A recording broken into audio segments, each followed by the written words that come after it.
All of this leading up to the big moment for Governor Tim Walz, celebrating on stage there with his family, his daughter, his son, his wife, after delivering a fiery speech, officially accepting the nomination for vice president.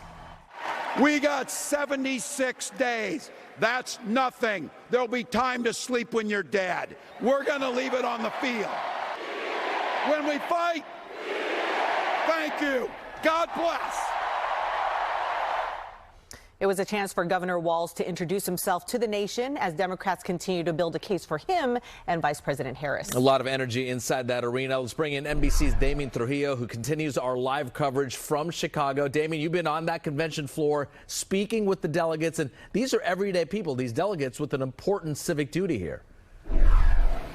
Yeah, I can't believe they haven't lost their voice by now, Raj. They've been loud the entire time here at the convention, and they have one more night. In fact, a half hour after the Walz speech, some of them stayed here for a half hour chanting, fired up, ready to go. They were from Minnesota, Walz's home state. They want to go home at that point. But they did have a lot to cheer about here at the convention floor on the third day of the Democratic convention here in Chicago.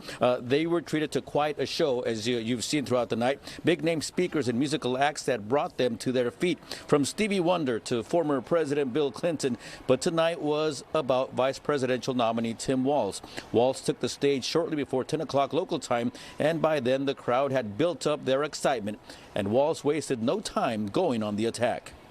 When Republicans use the word freedom, they mean that the government should be free to invade your doctor's office. Corporations free to pollute your air and water. And banks free to take advantage of customers.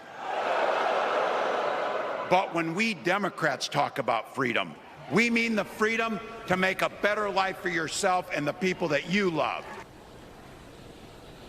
Walz was introducing himself and his family to the American public. His family joined him on stage afterwards, clearly impacted by the moment. The delegates soaked it all in all the while here, with those from California and the Bay Area leading the way.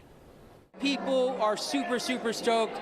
And he asked at the very end, like, we got to get in the trenches. We have to be tackling and blocking and defending democracy. This is just about Kamala Harris and Tim Walz. This is a choice between democracy and autocracy.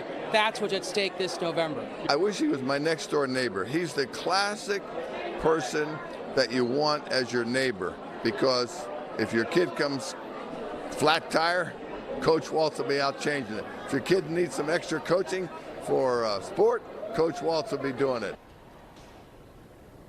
And there's no room for exhaustion after day 3 for these delegates. They are on adrenaline right now, and they have one more day to go.